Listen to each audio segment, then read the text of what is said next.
I think reading in Luke 7 about John the Baptist and his doubt, where he's asking Jesus, he spent his whole life proclaiming that the Messiah is coming, that Jesus is the Messiah.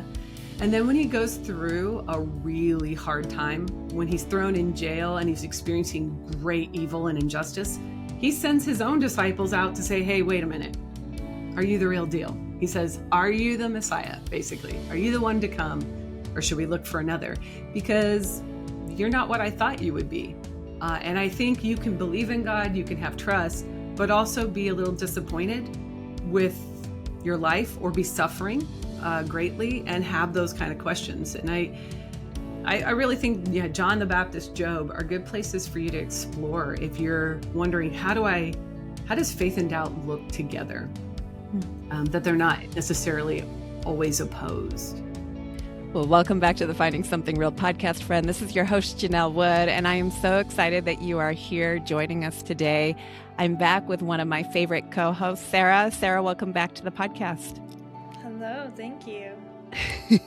Thank you for being here. I know you're still taking time off work for these recordings, which is crazy, and also such a gift. What have you gained so far in this process, Sarah? We've started asking people to look into maybe applying for the season 10 cohort, where they would come and be part of an experience that you got to be part of this past year.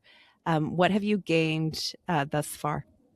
You're just starting off with a big question. Okay. The first thing that comes to mind is humility. Because I have had the opportunity to interact with so many just like amazing people through this opportunity, and it has helped me to express my questions, but also to realize that there are options for answers to them, and that I can get to a place of confidence in that, but also just realize that I don't have to keep them in my brain and like hold on to the doubt there. I can express them and work through them, and just, have felt very honored to be able to do that with people from around the world, really, who have taken time to talk with me. So if somebody's listening real quick before we introduce today's guest, and they are thinking, I'm somebody with a lot of questions. I'm not sure. I don't feel that confident in my worldview. What would you say to encourage them to apply? I would say that you need to be motivated to figure it out. If you're actually genuinely seeking, then put in the effort, put in the time, put in the focus and attention, and don't sit in the doubt. Don't think that you're gonna find time for it later. Make it a priority now. And it's not as scary as you think it's gonna be. It is scary sometimes still, but that's part of life. You gotta do hard things. Well, I'm really grateful for you, Sarah, and I'm really grateful for another amazing guest today. In fact, I had the privilege of interviewing her a few years ago, and I was telling you before she joined us this morning that I don't remember exactly everything we talked about. I just remember how I felt after the conversation. And I remember feeling like super encouraged and just excited that there were people doing this kind of work. And then years later, I think that was a few years ago, because I remember recording it up in the loft when I was still thinking that I was spry enough to like climb into a kid's loft to do these recordings. I'm now under the loft. But years later, she did a little project with some friends of mine, Phoenix Hayes and Adam Coleman. Adam Coleman will be out here in June. And so, I mean, I just love this person, even though I don't know her super well, but I do want to read some of her bio because I think it's great. Mary Jo Sharp is the director of strategic initiatives at Search Ministries. She's a speaker, author, and Christian apologist with nearly 2 decades of experience. She engages audiences on questions of belief, doubt, suffering, and meaning with intellectual clarity and lived empathy. As director of strategic initiatives at Search Ministries, she helps shape relational approaches that support adults in exploring life and faith. She has authored and contributed to more than 18 books and studies, including Why I Still Believe and the Bible study, Why Do You Believe That? Prior to joining Search, she taught apologetics at Houston Christian University for 12 years and founded Confident Christianity, a ministry devoted to equipping people to engage hard questions with wisdom and care. Welcome back to the Finding Something Real podcast, Mary Jo Sharp. Thanks for having me. I'm like tired now that I've listened to my bio.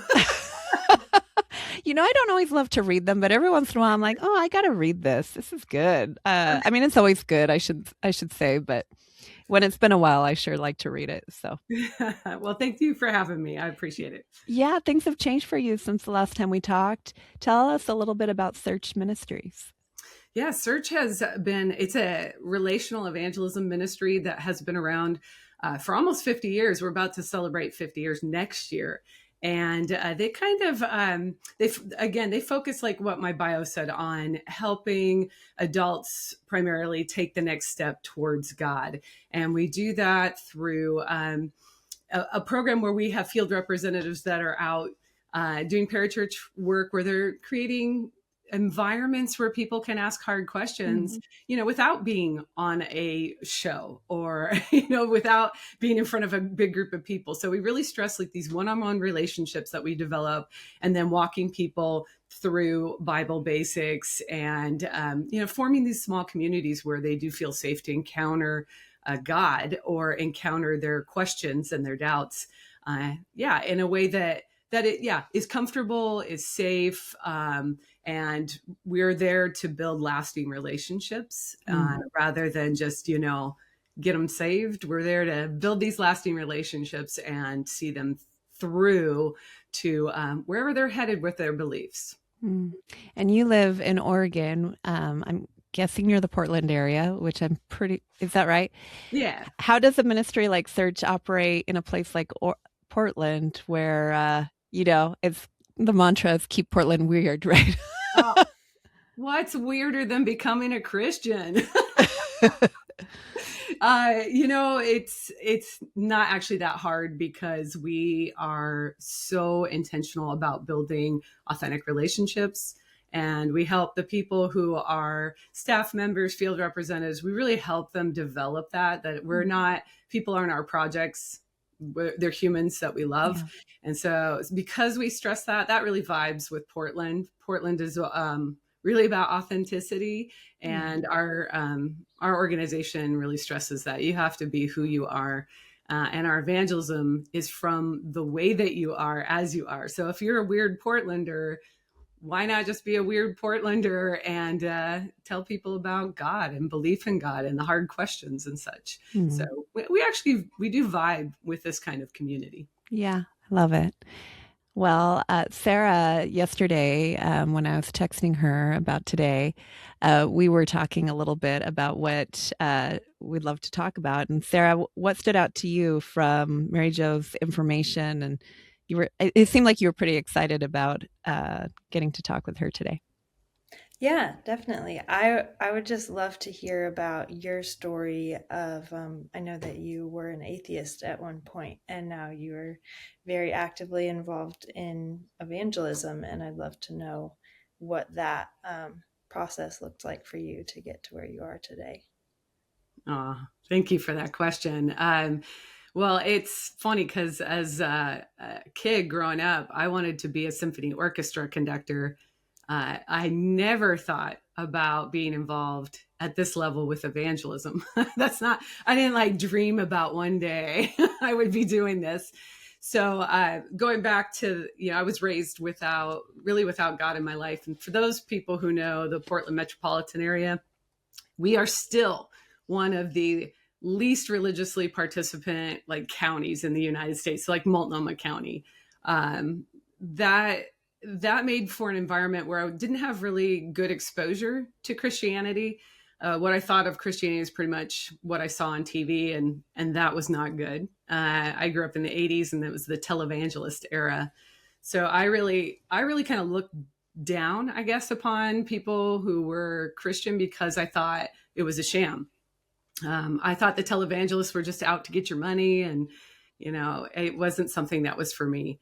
So didn't have a great view of Christianity. But what I did have is I had parents who really taught me to appreciate art and beauty and to wonder at the universe in which I live. My dad was really into cosmology. He's a big Carl Sagan fan. I don't know if that's too old for you two, but yeah, okay. So he would watch all these shows on TV about looking out at outer space, and it kind of taught me to wonder about, our whole existence. Plus, they were Shakespearean fans, and they took me to Shakespearean plays. And so, if you're starting to see the picture here, if you couple all this together, I mean, like, you can't really go to Shakespeare without starting to question the meaning of life, right? What is this all for? And then you couple that with my exposure to sort of looking at what is our universe, and are we just this small pale blue dot in a vast and different universe? I mean, if that's the case, then what is human life worth? What does it even mean? And as I'm getting older in my teenage years, I'm starting to think on those things because, your brain is starting to be developed enough to actually think about those things. So at that time, and when I'm about to graduate and go off to college, I have a band director who's a Christian, never shared his faith before. Of course, he was real nervous about that in the school context because he felt like, well, I could lose my job if I were to witness to a student. But he felt a real burden for me, like a burden he described as keeping him up at night. So he decided to take a risk, and he bought me a Bible and gave it to me for graduation. And he said, when you go off to college, you're going to have hard questions, and I hope you'll turn to this.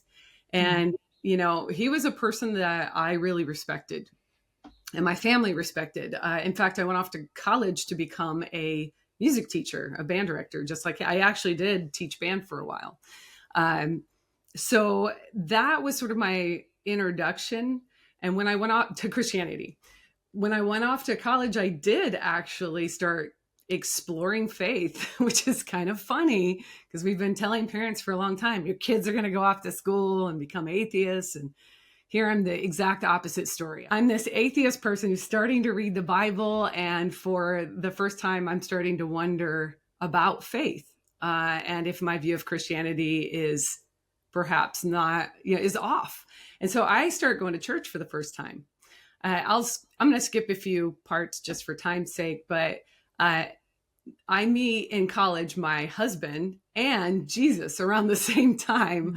And that is a real, emotionally sort of messy time because there's all this joy going on, but also I'm starting this new chapter of life that I'm really unfamiliar with. I'm unfamiliar with church culture. I'm unfamiliar with expectations, of me as a Christian in the church. And so coming into the church was a great time for me, but it was also, I say emotionally messy, a little intimidating because I didn't know if people would accept me either in the church, because I came to church in the South, right? I grew up in the Northwest, very different cultures. So I didn't know if I'd be accepted down there. And I also didn't know what people back home would think of me. But I knew that the Bible was explaining to me my sense of awe and wonder at the universe, my sense of a real belief in good and evil, that these things are actually real and have real implications for us. Where did all this beauty come from? Where did this ordered universe come from? Where did my mind and my rationality come from? And why does it work so well to, discover my world? So these are the kinds of things that led me into belief. But it was kind of an emotionally messy time for me coming to Jesus. So it's not like some people describe as like, wow, I had this real powerful moment. Mine was more like, yeah, this makes sense. And that's what I want to do. Did you feel like that was a natural sort of shift for you to start to see what the Bible presented to you as truth, and then for you to be able to believe that and move in that direction? Yes, but once I got into the church, I started to have a hard time because though the Bible, the scriptures I was reading were leading me in that direction, towards, oh, this seems to be the truth about these things.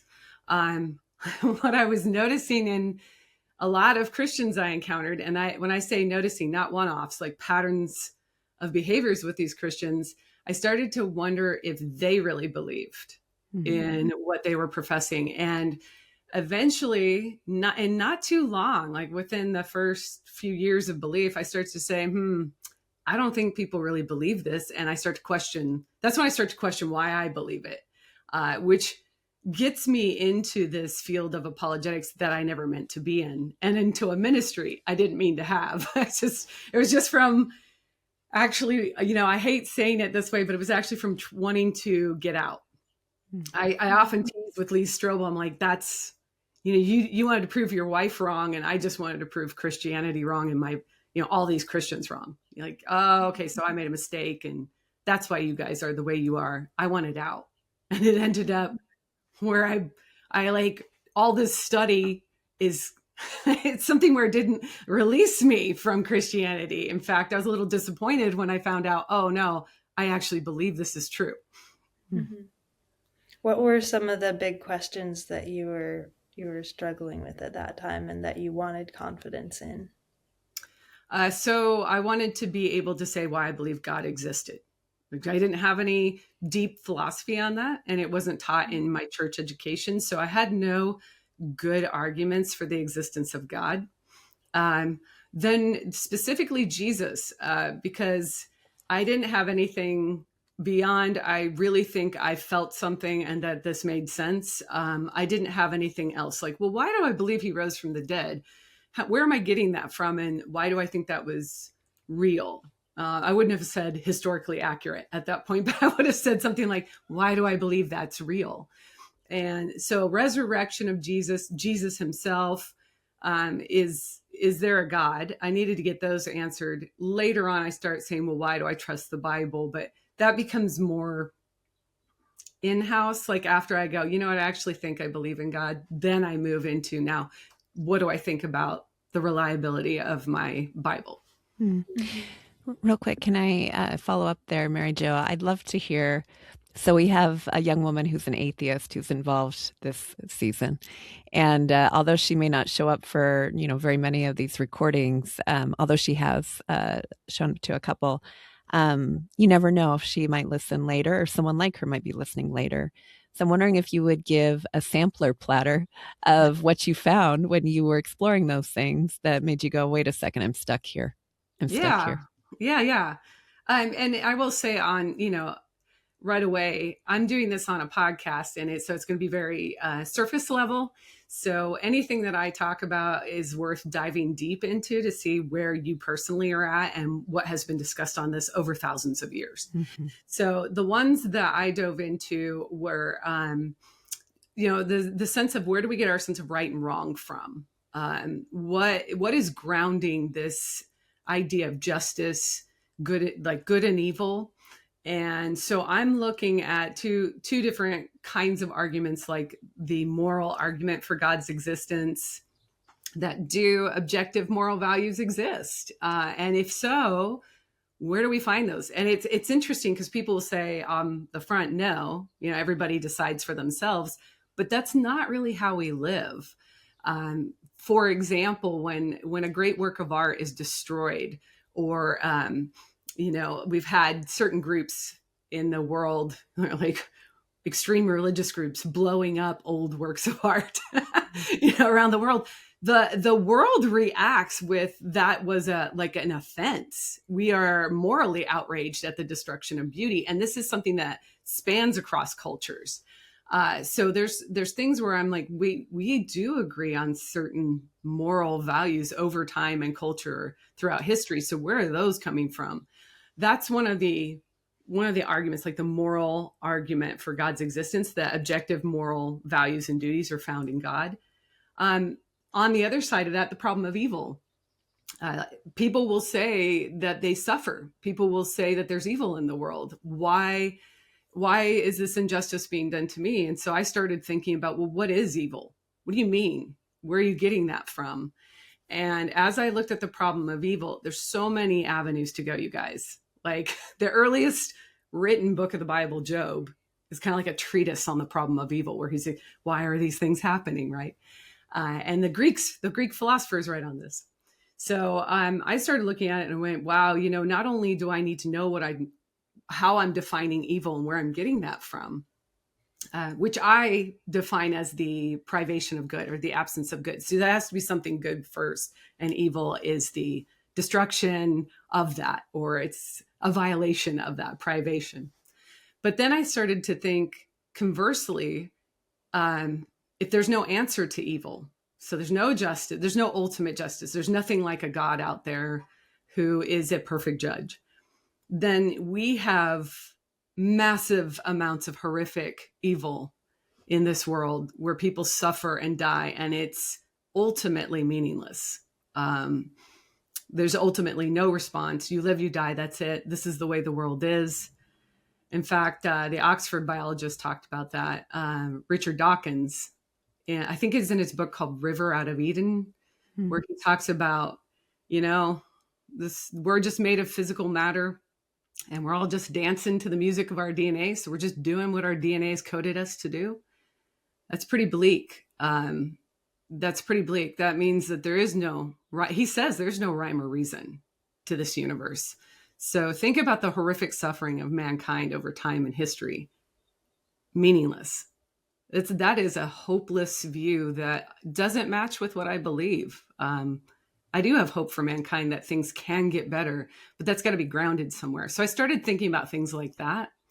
And I've talked a lot. So there are others like Evidence for the Resurrection. Really impressed me, the psychology involved with that, of people who would have known that Jesus died, and then they themselves died some really incredibly bad deaths. Again, horrific, like being flayed alive or crucified upside down. Going to that horrific death, still proclaiming that they had seen Jesus risen from the dead. People don't act like that. When you look at psychological studies, they tend to recant pretty fast. So there were some things from the Evidence of the Resurrection, historically, psychologically, that I kept hitting, like I couldn't get past. And then just rationality in general. The argument from rationality is worth looking into. Why should I trust my rationality if it's only some kind of mechanism that helps me for survival, reproduction, things like that, but doesn't necessarily have to aim at truth? So to me, in a universe of cause and effect, rationality comes from rationality.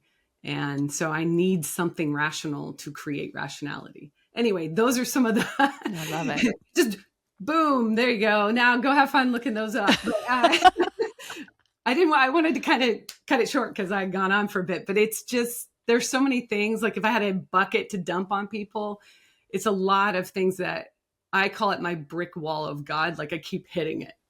Mm-hmm. Well, it's cumulative, but what do you think was the thing that, like, was there something that was kind of the linchpin? Like this puts me over the edge. Like what's like your favorite? If you're talking to somebody out of the blue and they're like, yeah, I just can't believe any of that stuff. What is the one thing that you go back to and you're like, nah, that's how God got me? Oh, my goodness. I mean, I kind of like, I'm always swimming around the problem of evil. So maybe that's it. Maybe that's the one that I have a hard time looking at the suffering and pain in the world and just saying, yeah, there's really no meaning to that.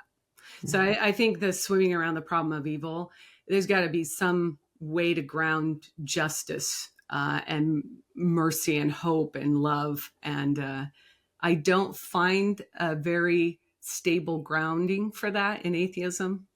And that's like, as I was looking at whether or not I was going to like get out of Christianity, I'm not moving to Buddhism. Like I'm going to go back to my atheism. And so I took a pretty hard look at atheism in general. And I just don't see a good grounding for that problem of evil there. Interesting. Sarah, I know you've got thoughts on that. Mm-hmm. I'm curious to hear about what the intersection of this like more logical side of belief looked like for you with hitting actual faith and experience in relationship with God. Because I feel like I've been for a few years in the just study of apologetics, like focusing on the knowledge to be my relationship with God, and it didn't work out so well.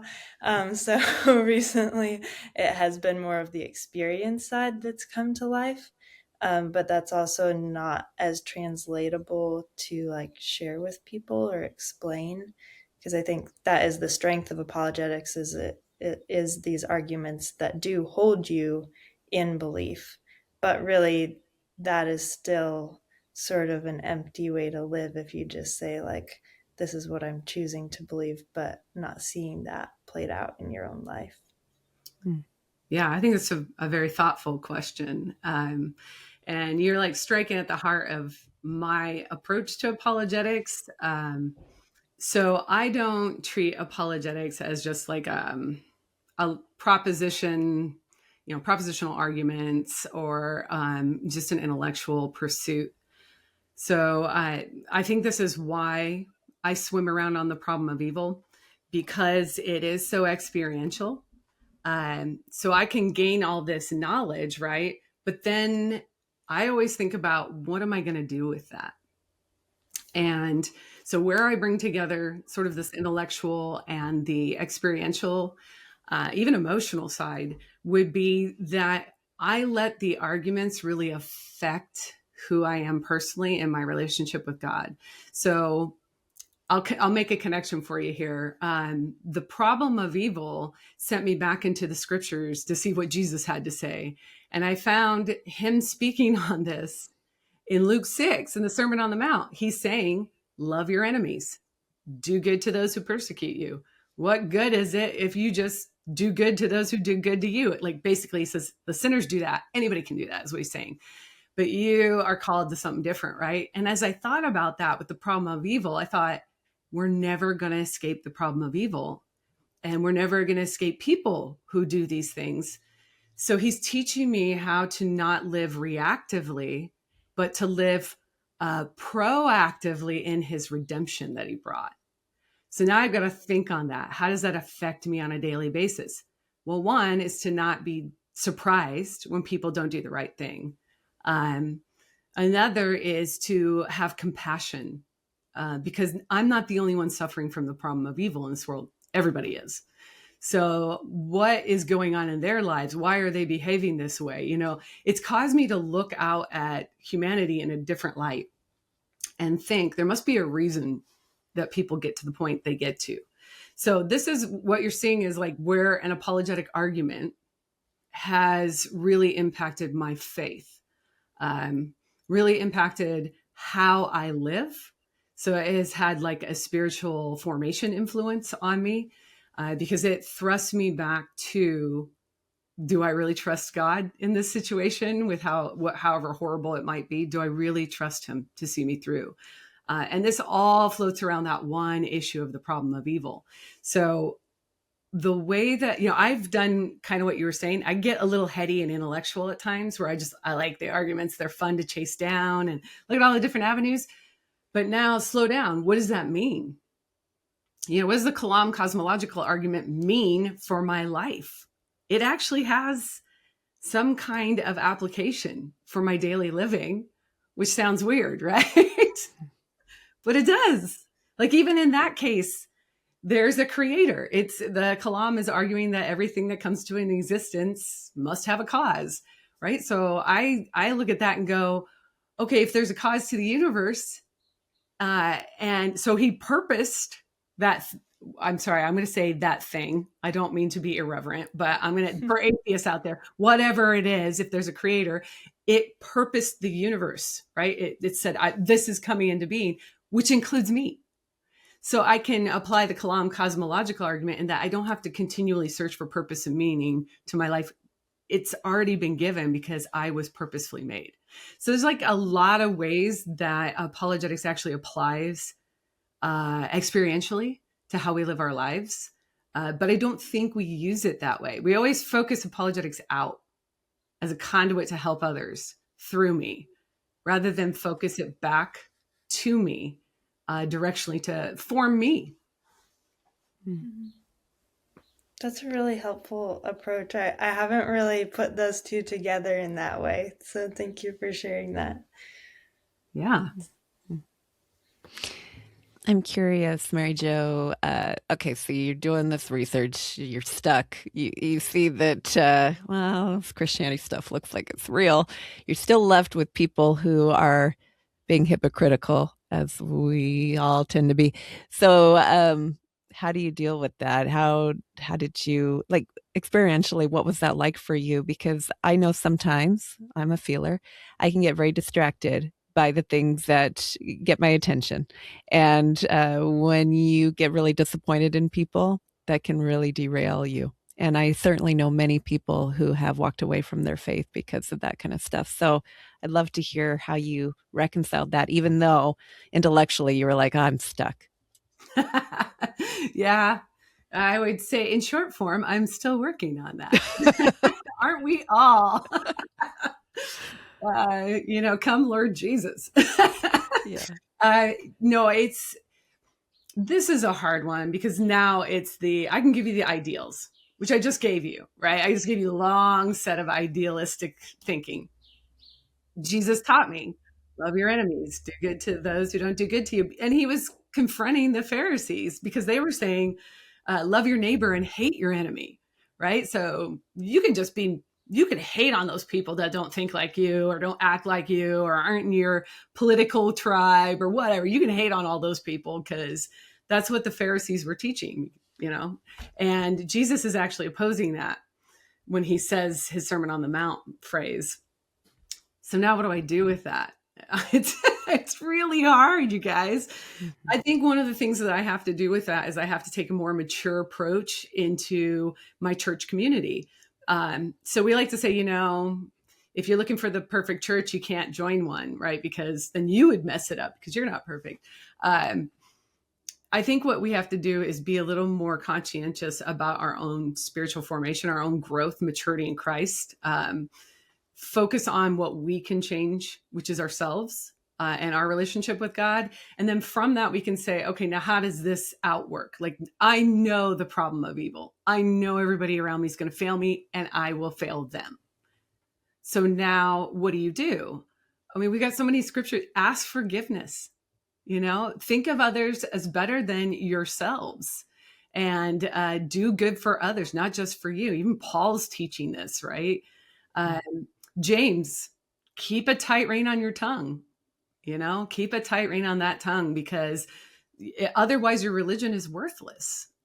There's so many things that the scriptures actually teach us to also question people, be skeptical. In the Proverbs, the first one who states his case seems right until another comes along and examines him. So the way we live in this is like, question your own cognitive biases, things like that. It's really, I would say it's about becoming Christ-like, maturing in Christ.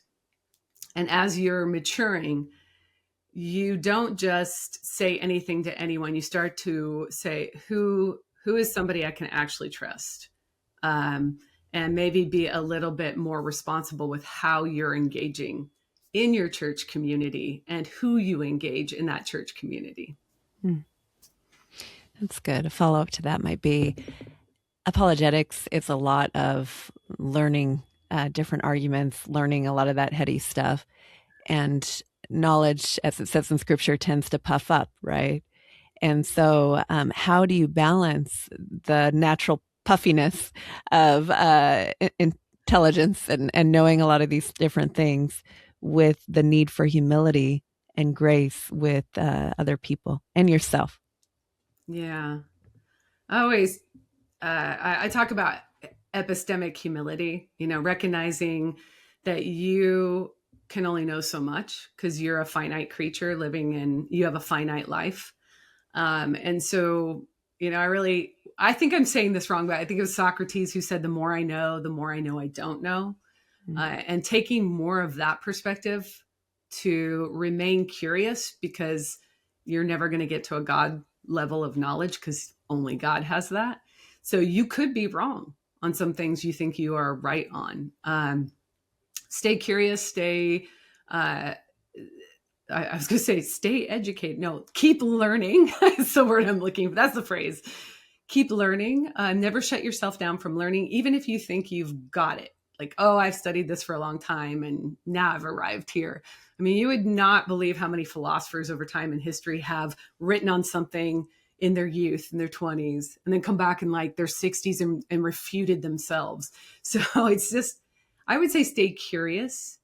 And remember that you're a child of God. So keep that childlike faith, that quality of questioning, of learning. I've never arrived. I've always have room to grow and change. I think that helps keep us more humble. That's the direction that I hope to take. It's hard, because who likes to be wrong? Nobody. Nobody wants to be wrong. I even find myself going, like as soon as somebody, especially people close to you, when they say something to you, showing that you're probably wrong on something, that's where I get puffy. I'm a little more apt to, if an atheist is asking me a question, especially somebody I don't know, to be more curious and careful.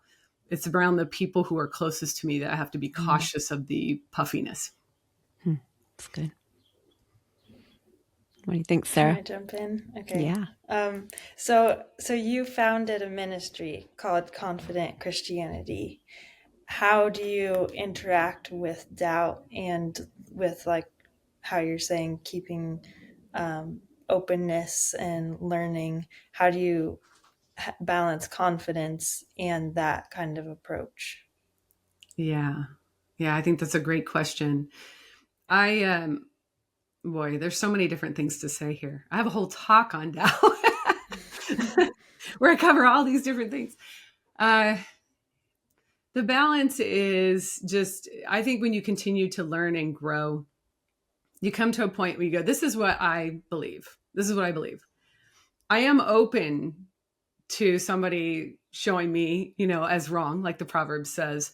But this is where I'm at. And then not treating doubt as if it's an enemy of your faith, because you have doubt all over the Bible. I don't know why we don't talk about that more, but Job, Abraham, you've got my favorite. I was talking to my husband about this last night. Jeremiah calling down fire from heaven. It's consuming all of this, like this altar with all this stuff on it. It consumes the prophets of Baal. Like he witnesses this amazing intervention of God. And then what does he do? He gets his life threatened. And because he's human, he runs off and hides in a cave, right? Like despairing of life.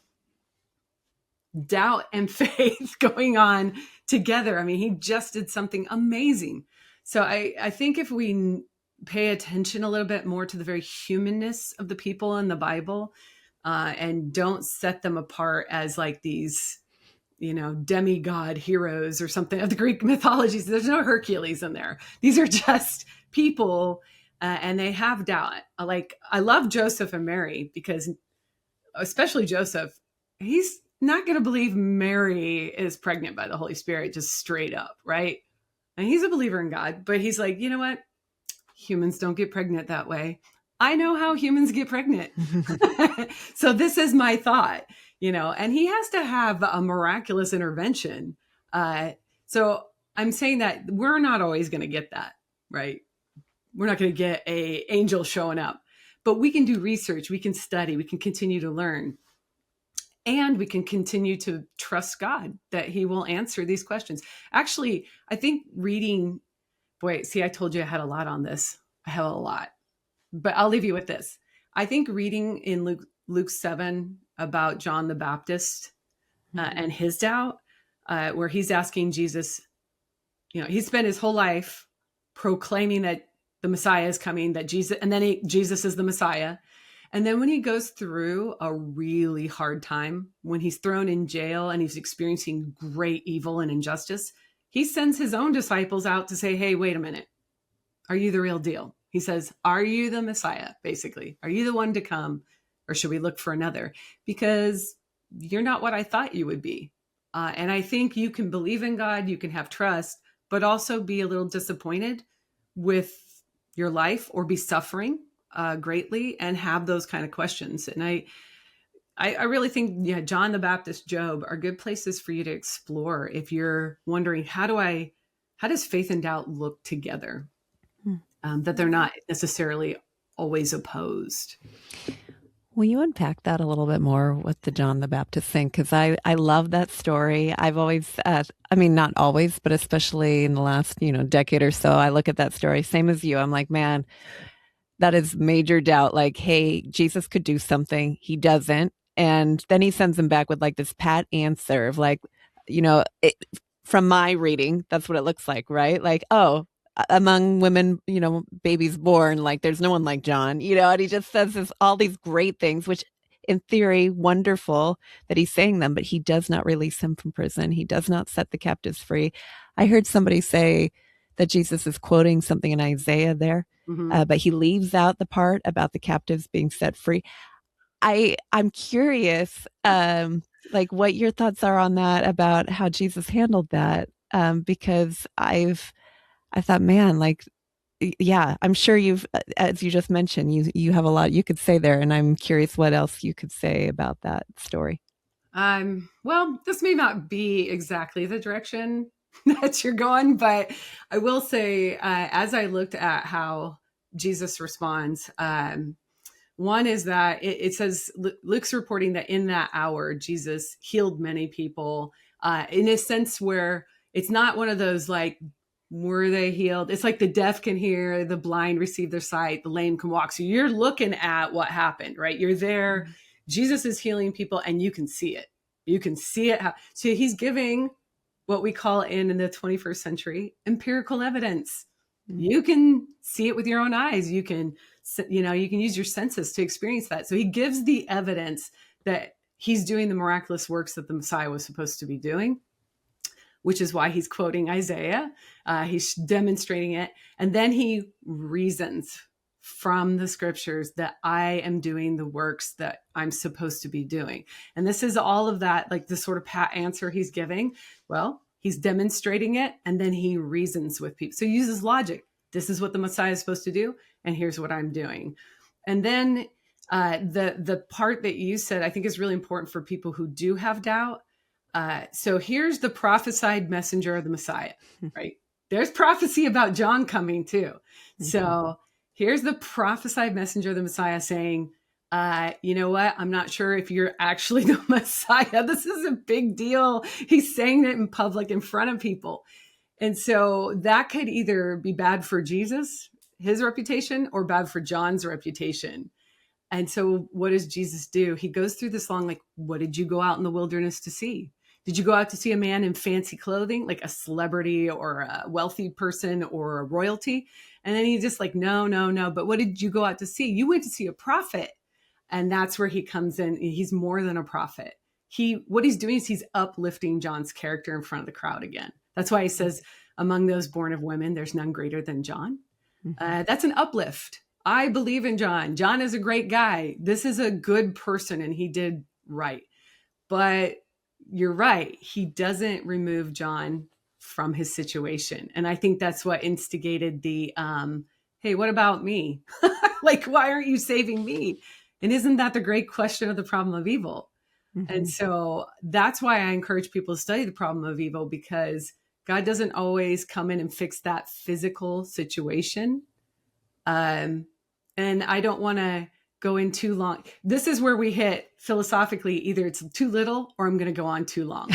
So God doesn't always do that. And remember, there's billions of people who have lived throughout time and history that we are working with. It's not just you, and it's not just the consequences of your actions. It's the consequences of the actions of billions of people. And so I think there are some, I mean, in John's time, maybe it's not billions, it's a lot less, but you still have to consider he's working all of history and all of humanity, not just individual circumstances. So that's the tough part to deal with. But I will tell you, when Jesus is on the cross and the thief next to him professes his belief in who Jesus is, Jesus says, today you will be with me in paradise. So no matter what you're suffering, he says, hey, here's the response. I am going to redeem this. I am going to reverse this, right? I am the resurrection and the life. So whatever suffering we bring or we experience, whatever evil, that's what the cross is for, is Jesus is taking that consequence of our evil and the ultimate consequence being death, and he's overturning it and giving us new life the way it Yeah. should be. So that's the response I would give. It's really interesting. I've never thought of before that by Jesus not opening the prison gates for John that there would be perhaps more crises of faith happening where people are going, wait a second, wasn't this the guy? Wasn't this the guy? And he was, I don't know, this is speculative of me, but like he was willing to allow people to think what they wanted to think. He was on a mission. I don't know. It's very interesting. It's very interesting if you A think lot of of it like people that. will say things like, why doesn't God just put a cross of stars in the sky? Or why doesn't he just appear to us? And it's like, well, because you have a choice. Mm. And if God manifested himself in that way, from what we can see in the Bible, your choice is over. Yeah. Like, he's real. You have to believe in him. And he's giving you an opportunity to love freely instead Yeah. of forcing you into relationship with him. And again, that's a surface level response, but he's dealing with a lot of us on that choice. Well, I remember when Nabil Qureshi got sick and he was posting videos about what people would think if he ended up dying, of stomach cancer at an early age. Yeah. And then he did, It's just interesting to think that that's not really that kind of business belongs to the Lord about what people are going to think or what will happen as a result of different crises in our lives, that our job is just to abide with him and trust him even when we don't understand. And not give trite answers like everything works for good for those who love, when somebody's suffering, one of the best answers you can say when they say, well, why did God allow this, is an honest answer of, I don't know. Yeah. Because we don't. Yeah. Sarah, any thoughts from you? I just feel really grateful for the examples that we have in scripture that I feel like somehow we don't spend as much time on as we should. Yeah, I think when we are actually reading those stories and learning from them, it makes our life now and the questions that we're going through a lot more clear. Mary Jo, you have been doing apologetics for almost 20 years, maybe more at this point, I don't know. But you've seen the advent of social media and online rhetoric, and you certainly are aware of what the PR is for apologetics right now in the public square, I'm sure. If you could give an encouragement to the apologetics community, people who are online sharing, truth and reasons, what encouragement would you give? And what are some things that you would like to see happening in the apologetics world? People who are giving a defense for their Christian faith in gentleness and respect. Yeah. I would encourage them to continue to do this work, because it's important to take these questions, these universal human questions, very seriously, because they don't always get them anywhere else. That's not condemnation on our local churches, because we're all busy and pastors have to prepare 52 sermons a year or find people to cover, or it's just a lot of hard work going on there. But I would say these questions need to be handled. And it's, going deep into philosophy, going deep into theology is not always an option for everyone. And so apologetics kind of meets them in the middle, addressing the specific questions that come out of those fields. So continue to do that. It is good work. It is really important and good work. And it was what helped me say, oh yeah, I actually do believe this. If it wasn't for apologetics, I'm not sure where I would be today, faith-wise. So that is important. But also that I'm kind of certain to emphasize this idea that, remember, you're not just a conduit of propositional knowledge, but that anything you learn about apologetics should really affect you personally and help you worship our God. So you should start thinking of apologetics maybe in a sense of how is this affecting me personally? So it's great to be a conduit of information for others and to help them with these questions. But as we mature and grow in Christ, we need to let the arguments sort of wash over our own soul and affect us at very deep levels, so that we don't become puffed up, so that we continue to do apologetics in a person-centric manner rather than an argument-centric manner. And I think that's one of the cautions for apologetics going forward is to remember that it's that First Peter 3 passage. If you keep going, it's not just with gentleness and respect. We're supposed to do apologetics with a clear conscience or in good conscience. And he even, in case we don't know, Peter keeps going and says, so that when you are slandered, it's because of your good behavior in Christ. You're not being slandered and experiencing evil because you yourself are insufferable. He doesn't quite say it that way, but that's the gist of it. So we got to remember that the virtue and the ethics of the apologist are very important to go along with having that defense of the reason of our hope. And for a Christian listening who maybe has never gotten into any type of apologetics, I know that I think it was my 30s before I even knew what apologetics was. And maybe they're just like, yeah, that's for other people. It's not for me. What encouragement would you give to somebody who's like, do I really need to learn any arguments about God's existence or stuff? Would you have any encouragement for them? Yeah, I would say it's part of being proactive about your faith. You don't really want to be caught in a reactive situation where you don't really have the emotional, let alone the intellectual bandwidth to deal with something. So, for instance, many times people don't consider the problem of evil until they're suffering, until there's a horrific event in their lives, and they start questioning why, God, why? It is important for us in our faith to begin to understand things like the problem of evil now, so that when we do encounter circumstances where we have these questions, we at least have some tools, some knowledge tools that help with our emotional tools to be able to, encounter these seasons of life where we're going to have questions, where we're going to have doubts. So I don't think most people will escape doubt. And so it's important to be proactive on the side of looking into what you believe and why. That makes your faith your own rather than something that you're just receiving from somebody else. And I know you can't really do that, right? You can't really take someone else's faith, but I think sometimes we treat it that way. We just go to church and receive the word, and we don't really think about at a deeper level, what is this for me personally? Do I believe this personally? And how does it affect me, my family, everything I do? So I would say yes.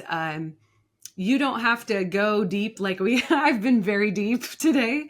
You can actually dip your toe into some introductory works.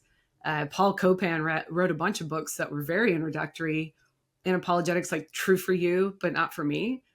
5 pages or less on each topic. So you can kind of get a sense of what is this all about without feeling like you had to get a seminary degree. So I would just encourage people to take the one question that they've been thinking about maybe lately and maybe start there. That's good. Final thoughts as we wrap up here, Sarah? I appreciate how approachable you make that seem, and just for your perspective on how apologetics should affect us. It's not just seeking knowledge. It's really learning what we want our worldview to be and how that's going to shape our lives. So thank you for all the wisdom that you shared. That's good. Mary Jo, we have a tradition on this podcast where we close with a final question. The final question is this. The Finding Something Real podcast is about a journey towards restoration, eternity, authenticity, and love. REAL is an acronym for those things: restoration, eternity, authenticity, and love. Which of those things stands out to you the most in your life right now, and why? Oh, How do you choose? Let me choose eternity. I like to see myself as very young in the sense of eternity. So I tell people who are Star Wars fans, we're like baby Grogu in The Mandalorian. we may have years on us. I think he's like 50 years old, but we're babies in eternity. And so I'm still learning and growing, and there's a lot of room for me to. I'm not done. Let's say it that way. Like I am not done. In fact, I'm very young in my journey, and so to see yourself in the light of this isn't over yet. There's a lot more coming. I think that is really authentically the Christian view. So yeah, I've been focusing. I mean, authenticity always means a lot. Of course, love. And the R. I lost the R. Restoration. Oh, and the restoration. Yeah. Which applies directly into eternity, right? That's our, so I'm very young, and I'm very young in learning how to live in restoration, learning how to live authentically, not just what I present to people of what I would like to be, but who I really am, and learning how to love, learning how to live in love. But all of that with a view that I'm young in eternity. It's very good. This has been a beautiful conversation. Mary Jo Sharp, thank you so much for being on the podcast today with Sarah and I. We're so grateful. If you are interested in learning more about Search Ministries, go check it out. We'll link it in the show notes. Thank you so much. Until next time.